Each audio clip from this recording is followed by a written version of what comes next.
Welcome to the Making Better podcast, interviewing some of the world's finest thinkers about a more optimistic future. Now, here are your hosts, Chris Hofstadter and Dr. Francis DiDonato.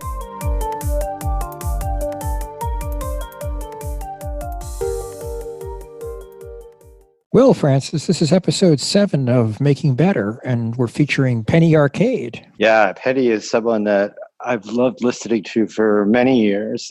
I think the first time I ever heard her was at St. Mark's Church on New Year's Eve, which is when used to be like so many of the greatest beat artists and other poets would be there reading for the new year. And you'd kind of get the sense of where the world was at by listening to them all. And Penny really stood out. I remember at the time thinking, who is this person? And I followed her through the years and her performances, and I find her take on the world extremely well thought out and visionary, and I think people really enjoy her. I agree. I think this is one of my favorite episodes so far, and it's not often you get to talk to like a real 60s radical anymore.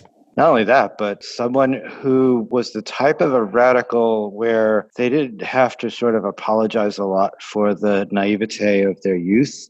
A lot of what Penny has believed, she's believed most of her life, and I guess history has borne it out.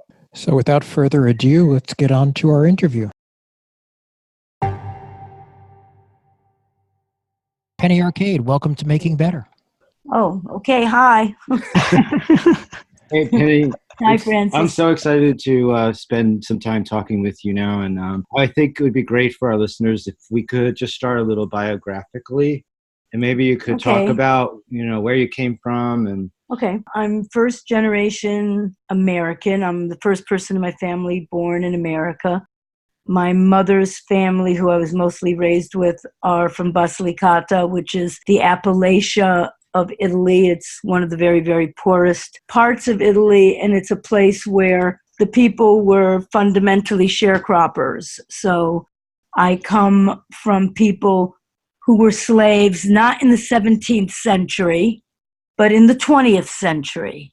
The vast tracts of land were owned by the nobility, a nobility that did not live anywhere near where these lands were. So I have always been anarchic. As Judith Malina once said to me, Penny, you're an optimist because you're an anarchist, and all anarchists are optimists. So, yeah, do I think that the world could be a better place? Yes. Do I think that that's going to happen? No. Why? Because of human nature. And we're living for the past, seriously, 30 years with the commodification of rebellion.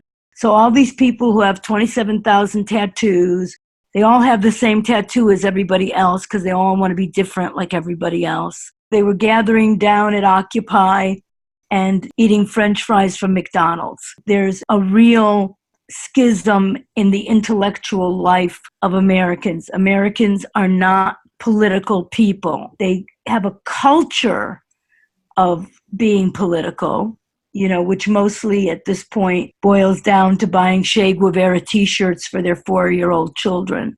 This thing that everybody's waiting for to happen that's really, really bad, that everybody's afraid is going to happen, it's already happened. Okay, it's already happened. So for me, I don't believe you can change the world, but I do believe you can change the world around yourself. I came up through the 60s. I was involved with Yippie, which was the Youth International Party with Abby Hoffman. I was involved with Up Against the Wall Motherfuckers with Ben Morea that did preach armed revolution. And at that point in 1968, 1969, there was a radical left in this country. There hasn't been a left in this country. Honestly, since when? Since the 60s. There's no left in this country. People have a lot of fantasies about their political involvement, but they don't want to take a really hard look at what the real situation is. And the real situation is take it to the streets. Listen, the last big demonstration we had in New York, which was the one where the infantilized women with their little pussy ears, there were 3 cops at that demonstration. That's how worried they were. 3 cops at the whole demonstration. In the old days, there'd be 3 cops just watching me. Yeah, exactly. So, I think people are walking around. Everywhere I go, I hear people talking, oh, they're talking truth to power. I was just talking truth to power this afternoon. These people are seriously narcissistic fools. I mean, you don't talk truth to power and win. Nobody wants to go to jail. Well, they definitely don't want to go to jail. They also don't want to be hit in the head. And the police do hit you in the head, I've personally been arrested 24 times in civil disobedience actions. Yeah, so okay. I know the routine. But we're living in a period where there is such a fanciful idea that people have that they're being proactive. Meanwhile, how many states are already ratifying anti-abortion? And then everything's fragmented. So culturally, what you might call the left is completely people like Bernie Sanders and AOC. No, I'm talking more about, whether it is minorities, women, or what are now called queers. It's all been micro-sliced. There is no coalition, and you cannot achieve anything without coalition. So you have the Black Lives Matters people, which I tried to connect them with class issues. They could care less about class issues.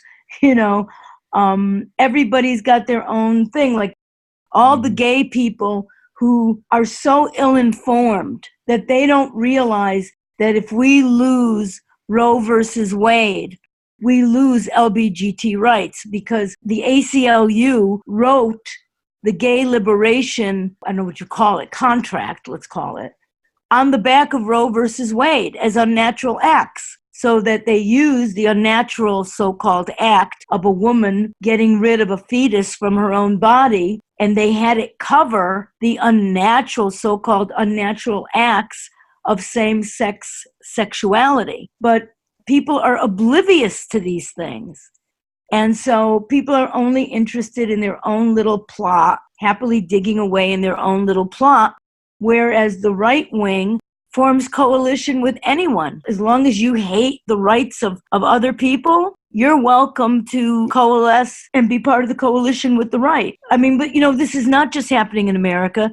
It's happening worldwide.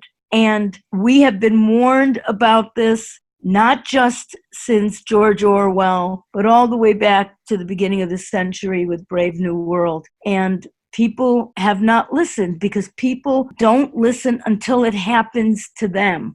I tried to do housing activism in this neighborhood of the Lower East Side in the mid-90s. And there were 27 million 20-year-olds with multiple piercings and tons of tattoos lined up in the cafes of Avenue A. You couldn't get them to one demonstration. But the second that they're about to be evicted out of their building, suddenly they become interested in housing rights. And all of these things are the same. It's the same thing with feminism. The Me Too movement supposedly, created this burst of flower of feminism.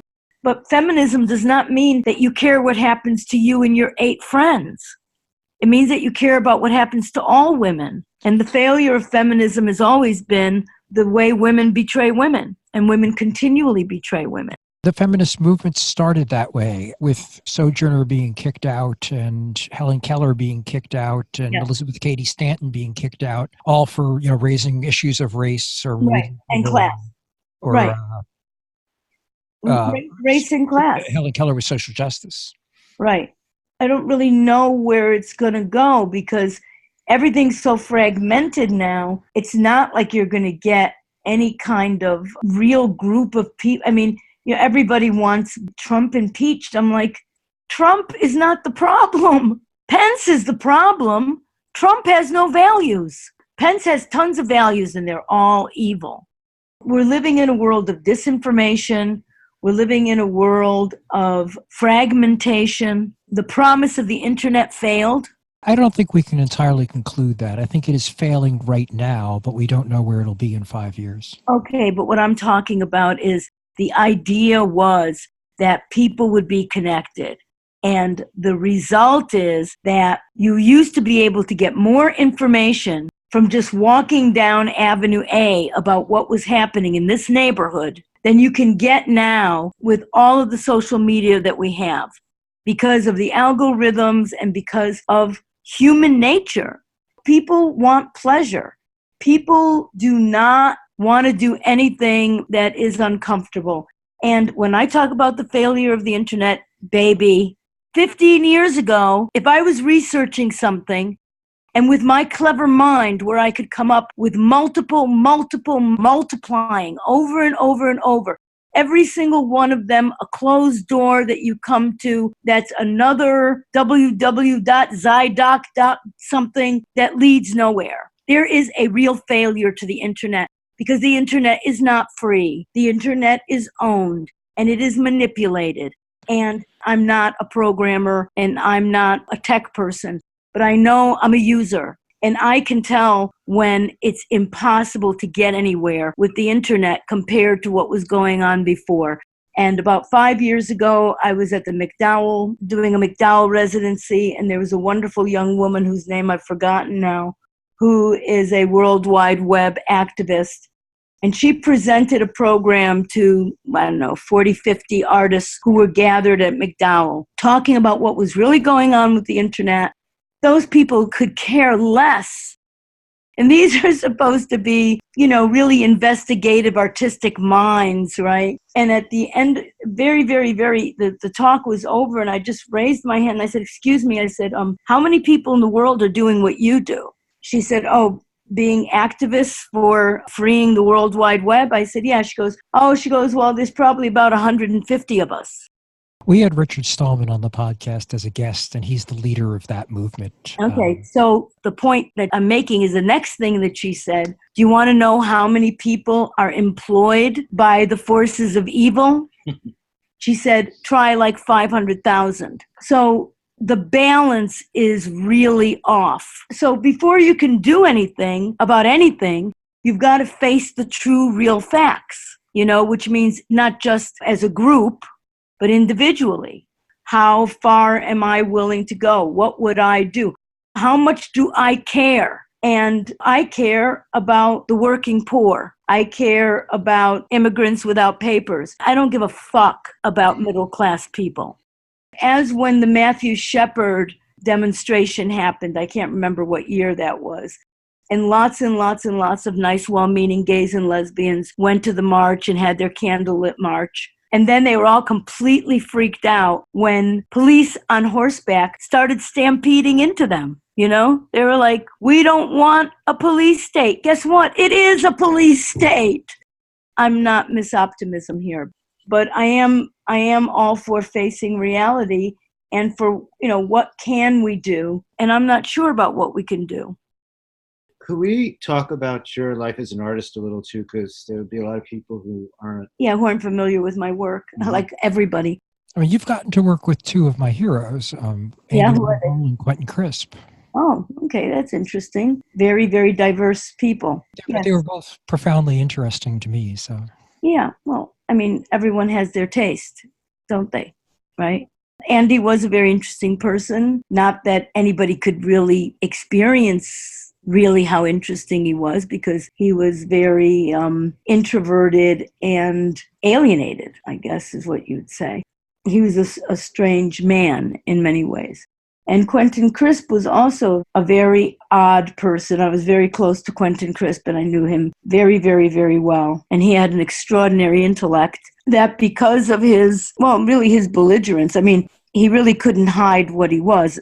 For people listening who don't know who Quentin Crisp was, he was an effeminate gay Englishman who, at the end of his life, achieved a great deal of fame, one could say, because a film in the UK in 1975 brought the question of homosexuality into public discourse for the first time. It was called The Naked Civil Servant, and it was played on PBS. So it was not only in the UK and Europe, but also in America. And Quentin became quite famous in his early 70s. And he was a brilliant, brilliant man. He was an aphorist, which means a person who comes up with one-liners.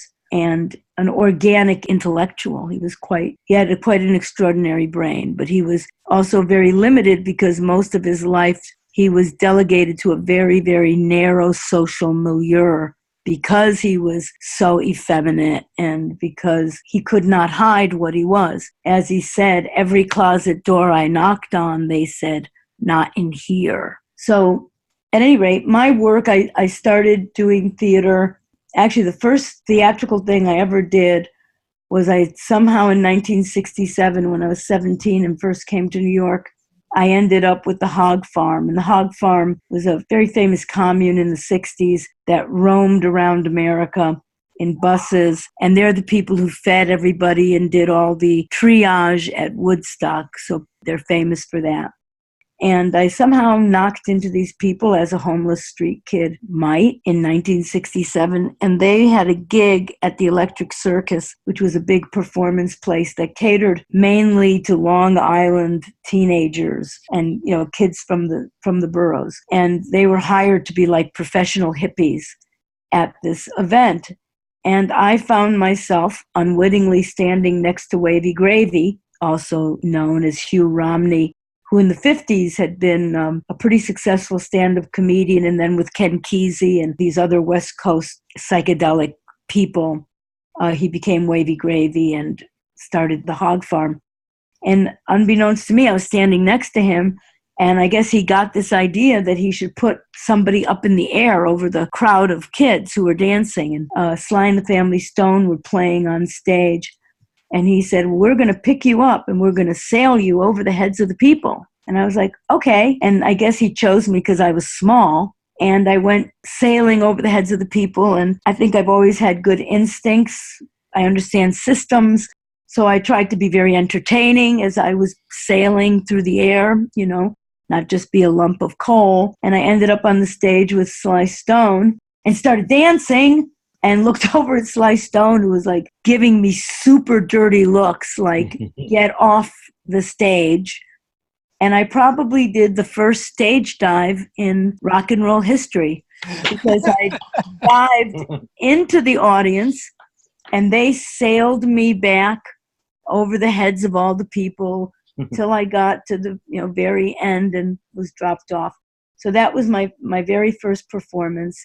And then not long after that, I was introduced to the Playhouse of the Ridiculous, which was the original glitter, glam, rock and roll political theater of the 60s that influenced everything from Hair to Rocky Horror to David Bowie. And the New York punk scene, which I hate that term, punk, because punk means somebody who challenges you to a fight and doesn't show up. So I just was never punk. I've always been an outsider. Or in the 60s, when we didn't want to be hippies, we said we were freaks. So they were freaks and hippies.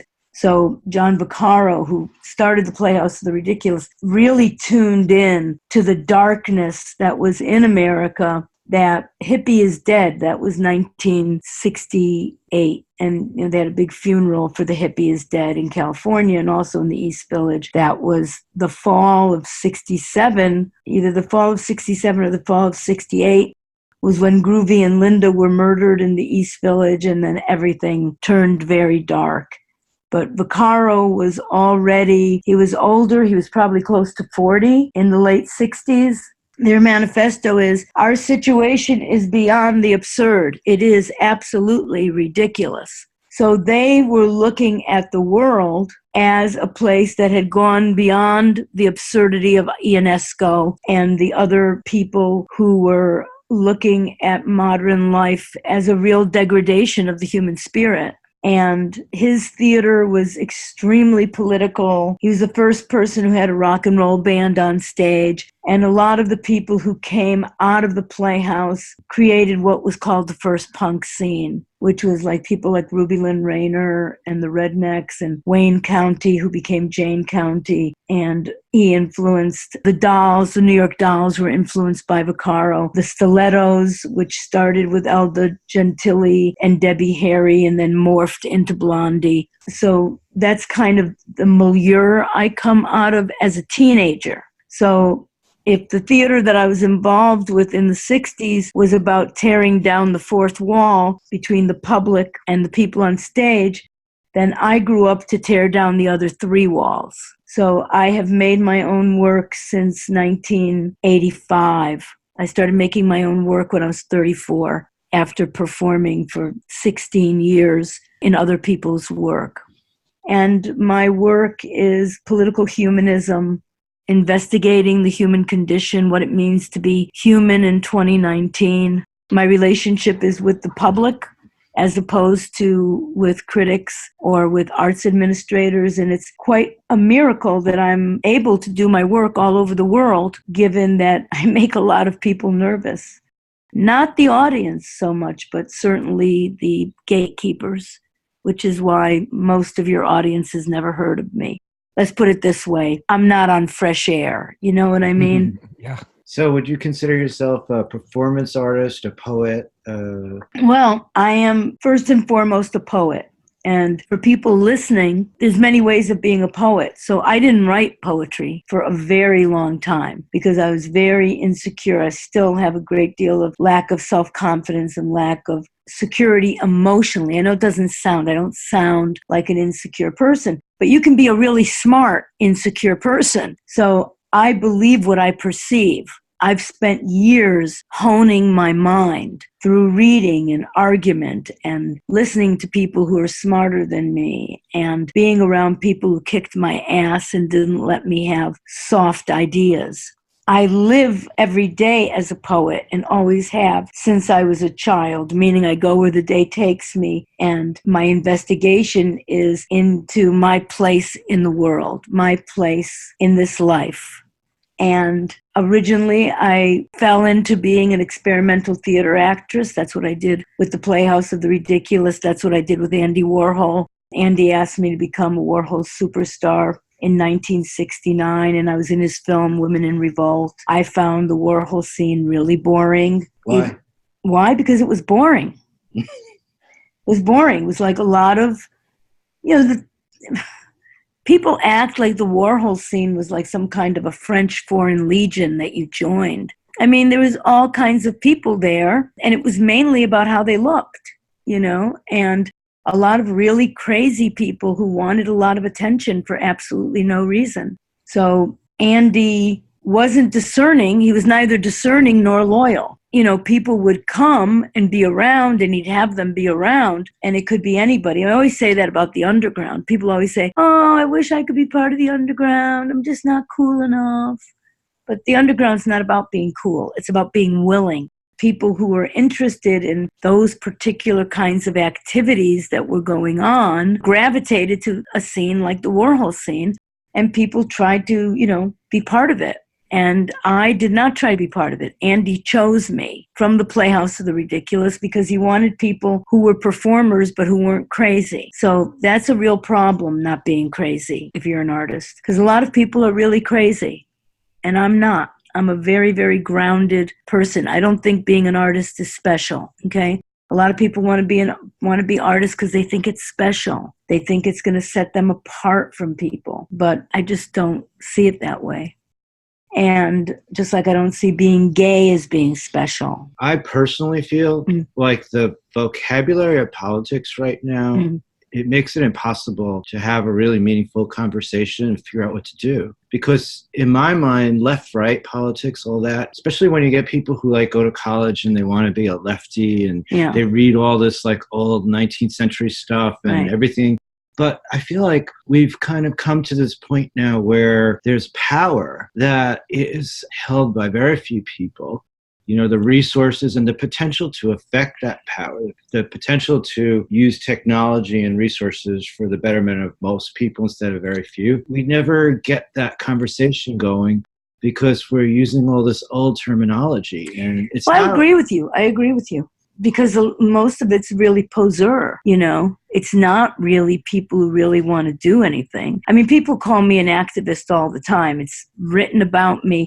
I have never called myself an activist. An activist is what your community calls you. And they call you that usually after decades of selfless, anonymous service.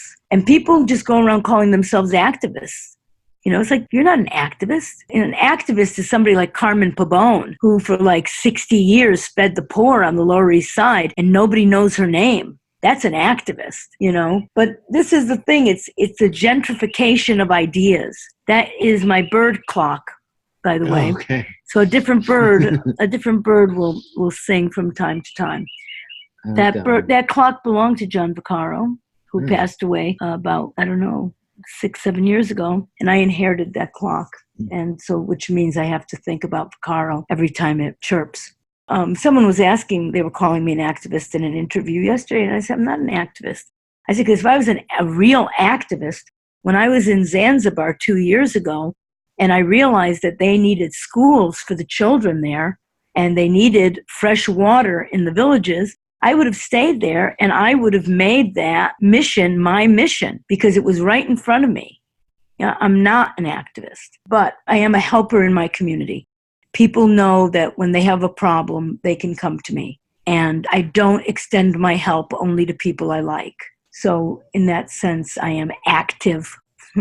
I feel like we've been revolving around the concept of inclusion and how, everything is, I like the way you use that term, micro split or splicing. Micro splicing. And it's so true that, there's all these like little causes and they're not connected. There's no coalition. The 60s worked because there was coalition. Now, you think that the powers that be don't realize, that coalition is dangerous. And so why not have all these little micro-spliced groups? And then what do you do with the college students? Because throughout history, it's been the young who have led change in the world.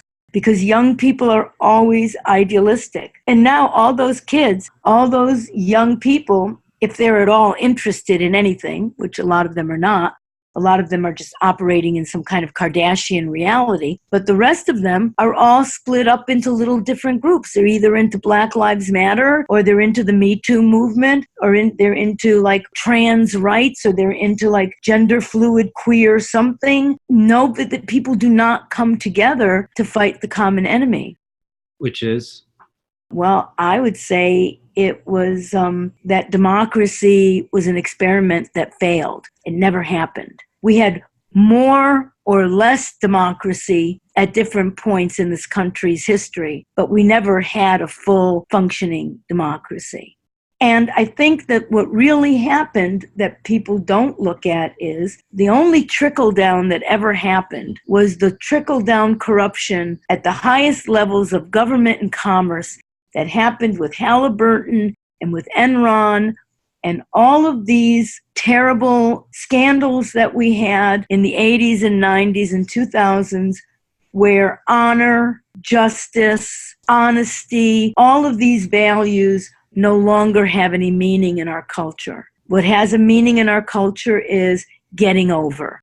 Did you get over? You got over? We respect you. Did you get the money? We respect you. We're speaking right now from the Lower East Side, the East Village, Lower East Side of New York, which, in the 60s up till about 1983, there was a really big difference between uptown and downtown. People who lived downtown were usually aligned, with left politics. They were anti-war, they were anti-rampant capitalism, they were for clean water, clean food, free sex, and meaning the freedom to choose. And it was a very big difference to uptown. And then around 1985, this started to change. And all of a sudden, the values of downtown changed. So you would have a performer like Taylor Mead, who was also a Warhol superstar. But Taylor Mead came to New York in the 40s. He was a poet. He was aligned with the Beats. And he was a very, very, very funny comedic actor. Well, he used to perform with Bill Cosby and all those famous comedians in the 50s.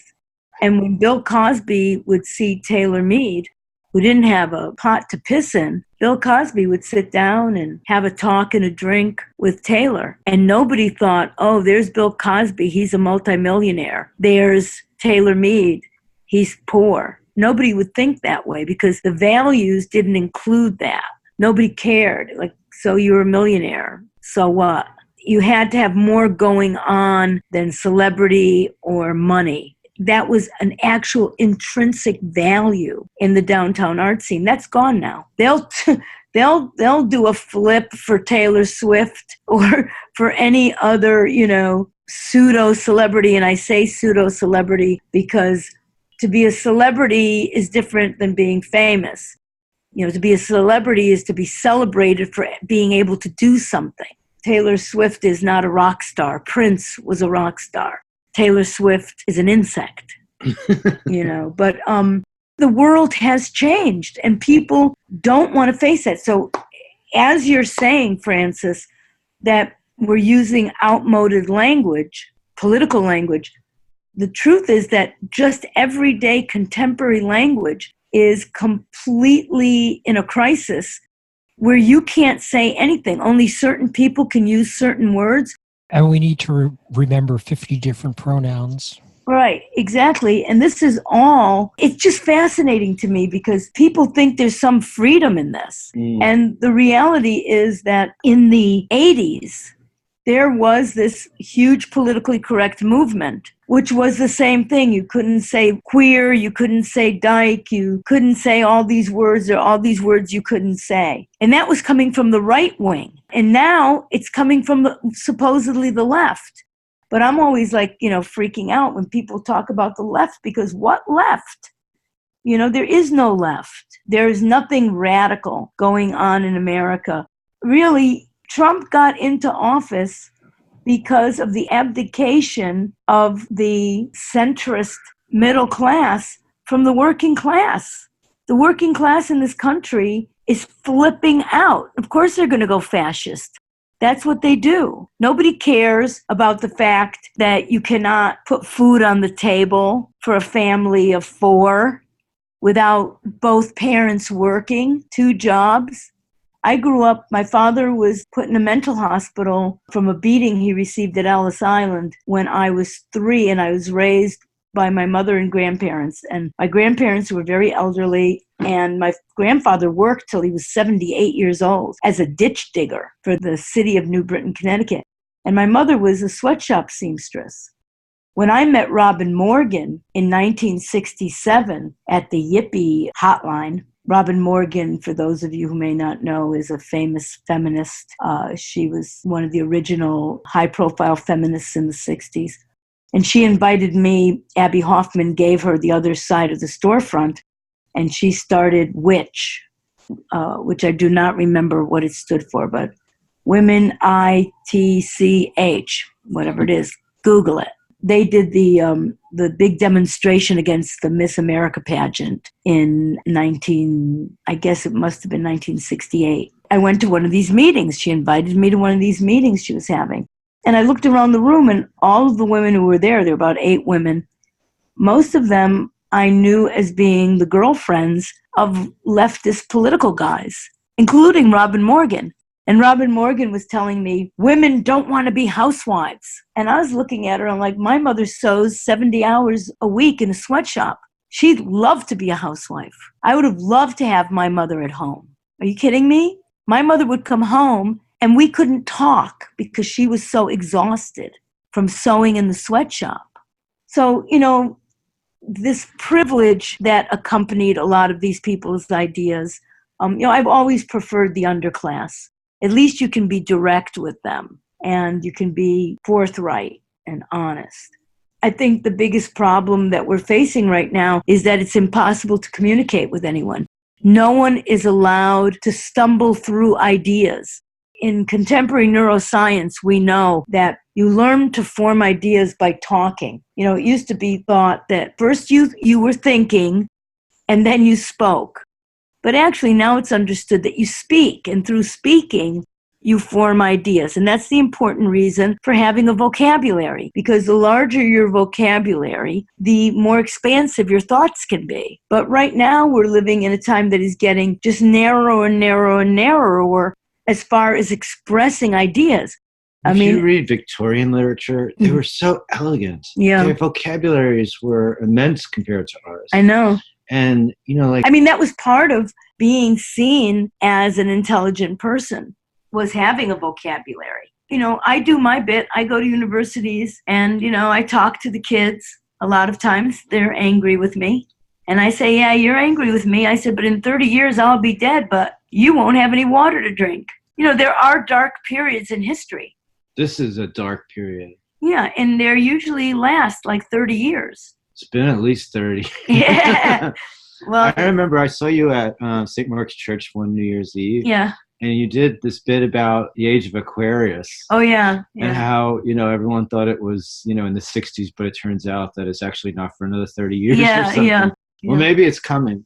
Well, I mean, the thing is that look at what we're living with, Monsanto. In what Kardashian world would anybody ever have thought, with the history of famine on this planet, that making seeds that only last one cycle is a good idea? Who thought of that?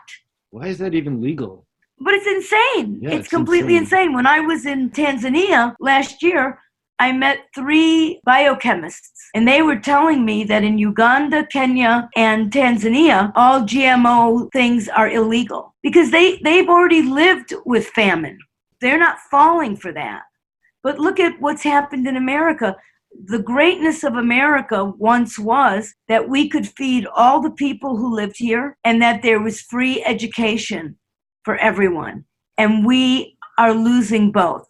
It's staggering. I mean, in my lifetime, I'm going to be 69 years old in another month and a half, and I never would have believed.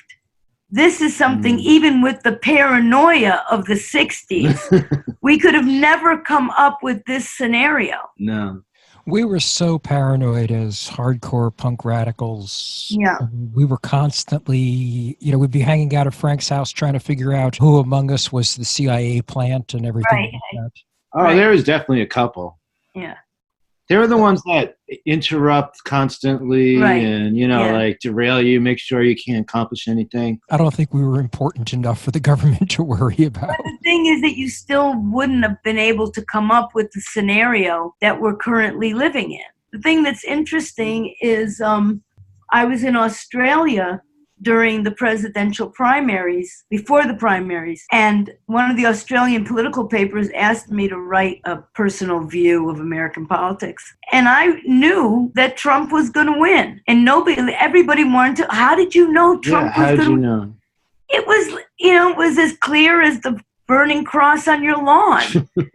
It was what America wanted. It was the unspoken America, that's who they were aiming at. The America that thinks Trump is a successful businessman. I mean, there's something wrong with this world. They can publish and promote and say that every single business of Trump's has gone under. And you'll still get a whole bunch of people going, he doesn't have to be in bed with the government because he's rich. Americans are super stupid. And you know what's coming after him? Some Democrat gets in office and realizes that he totally gutted us financially.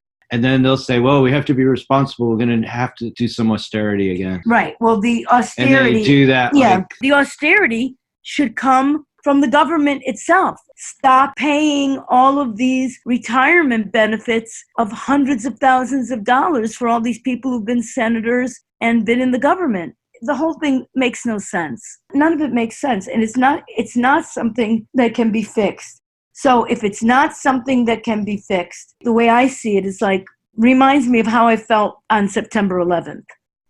On September 11th, when the plane went through the second tower and I was watching it from the roof here, and I knew that the plane was going to go through the second tower, which all the people on all the roofs around me somehow didn't know. And I kept screaming, it's going to go into the tower. And people were looking at me like I was crazy. I thought, okay, now we're going to get New York back again because nobody's going to want to be here. And instead, what happened? It became the go-to place. So what will happen is there will be a series of cataclysmic natural events that we already know that our government is not prepared for any emergency. We saw it with Katrina. We know nobody's minding the store. During Katrina, we watched it on television for days.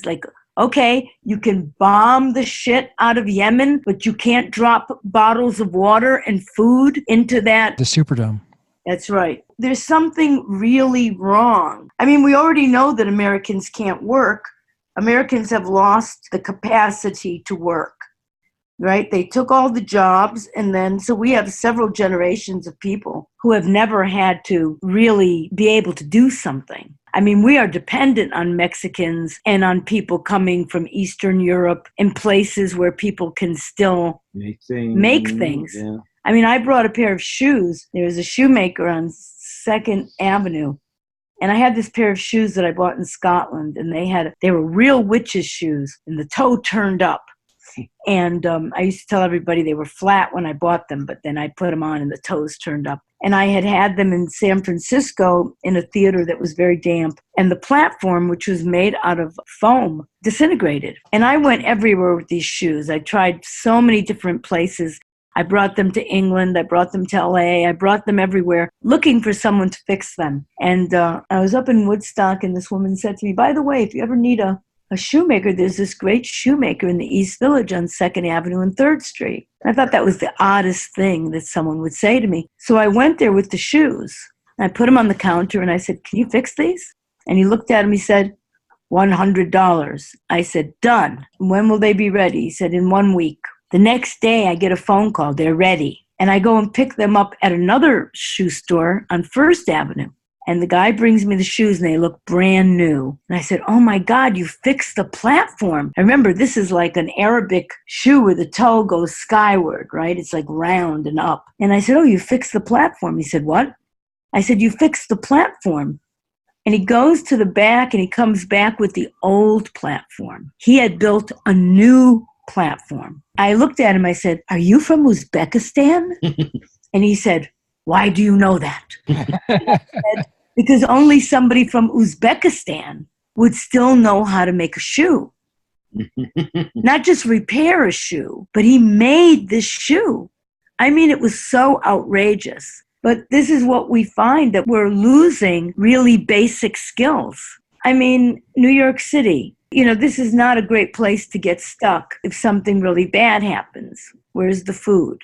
We already know, like, the flooding that's in this neighborhood. They're selling multi-million-dollar apartments in Miami Beach. Yet everyone knows that within 15, 20 years, Miami Beach is not going to exist anymore. I'm currently sitting in St. Petersburg, Florida, and my house is at 35 feet. So I'm rooting for climate change so I can sell it as oceanfront property. Yeah, well, there you go. But you see what I'm saying? Our leaders are not facing the reality. I've said for a long time that what we need is a 1 million child march, because it's the children who are going to inherit all of this. Well, there's that Swedish woman. Yeah, the girl. Yeah. Yeah, she's fantastic. Yeah, she's okay. She might be one little glimmer of hope. No, they're optimism. That generation. Yeah. Because eventually the kids are going to be like the 60s again, where they're going to say, if you're an adult, we're not interested in what you have to say. Not only that, it's just the betrayal is tremendous. Yeah. The betrayal is enormous, because this is what bothers me. Like, what is wrong with these oligarchs who are not even interested in the welfare of their own spawn, right? They're going to suck all the value out of the planet. Well, they have compounds that they're going to run to when the shit hits the fan. Oh, yeah, in Uruguay and stuff. Yeah. Yeah. But it's funny because, like, I don't know what they think. I mean, it's like just the concept of a gated community. Who wants to live in a gated community? So let's get back to now, what can be done. So I really am in the business of being and becoming. That's what I'm trying to always evolve. Mm-hmm. And I'm a big promoter of authenticity and individuality for people. And that's one of the ways that I think that we can help ourselves. One of the recurring themes on the podcast from a lot of our guests has been making small changes. And, if you get millions of people to make small changes, suddenly it's a big change. That's true. People who stop using straws and plastic wrapping. And I'm here with a nice coffee in a plastic container. And I realize, I bought my stainless steel straw, and I should take my stainless steel canister to get my iced coffee. I agree. Small changes. But when it comes to what's going on in the government and the failure, see, one of the things that I'm most angry about is I'm angry with the House of Representatives and the Senate and the Congress because they are not protecting us from what's going on in the White House. How dare the White House sell off our natural resources, our state parks, our highways? And these things aren't even publicly known. You just get dribs and drabs of that information. We have Democracy Now! Is one of the few news sources where you find out what's actually going on. It's a very sophisticated government. Corruption and evil doing are not new inventions. These were understood all the way back to the 17th century. So there are safeguards within our government to protect us from people taking advantage. And yet, Trump has been able to have his own offspring as, what are they called? Senior advisors. As advisors. They're doing all kinds of business on the back of Americans. I mean, it's like nobody's minding the store. We've all been in that position. We've all been in a position where all of a sudden something goes wrong and there's a free-for-all. And we're like, well, we shouldn't really be doing this, but I'm taking this. I've been there. I think most people have. And that's what's going on in the government.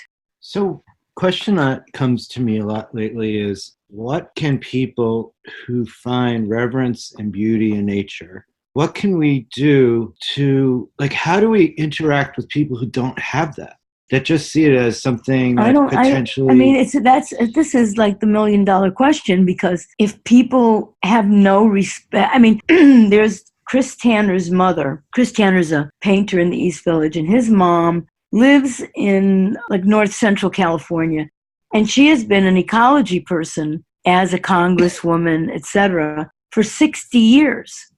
And she is seeing right now all of the things that she helped put in place be overturned. If it's happening in California where people care a little bit, like nobody cares here, I don't know. I don't know what the answer is. But I think that the card that holds the change is going to be an ecological disaster card. Something's going to come from the outside that's going to lay something down. And I don't know what that is, but that's my sense. There's not going to be a change because of the good wishes and well-meaning of people. It's going to be in response to a crisis.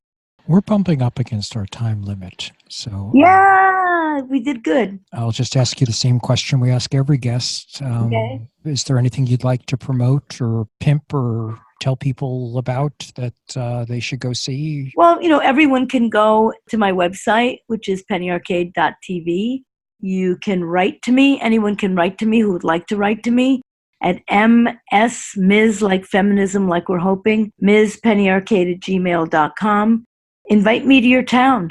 I love going and doing my work in different cities and meeting different people, and you're all welcome anytime to write to me with any of your problems. I can solve all your problems. My problems I'm not so good with, but other people's problems are a piece of cake. Stay in touch. Well, thank you so much. Thank you. Thank you. We'd love to know what you think of our podcast. Please visit us online at makingbetterpod.com. And if you feel like supporting us, leave us a review or rating in Apple Podcasts or wherever you listen to us, or send us a donation. You can find the form for that on our website. Follow us on Twitter at makingbetterpod. Chris Smart deals with the audio in Samplitude X4. Susan Hofstadter deals with any visual images and transcribes our interviews. Last but not least, Amanda Rush and Jackie McBride keep our server and website running well. Look at the size of that pigeon.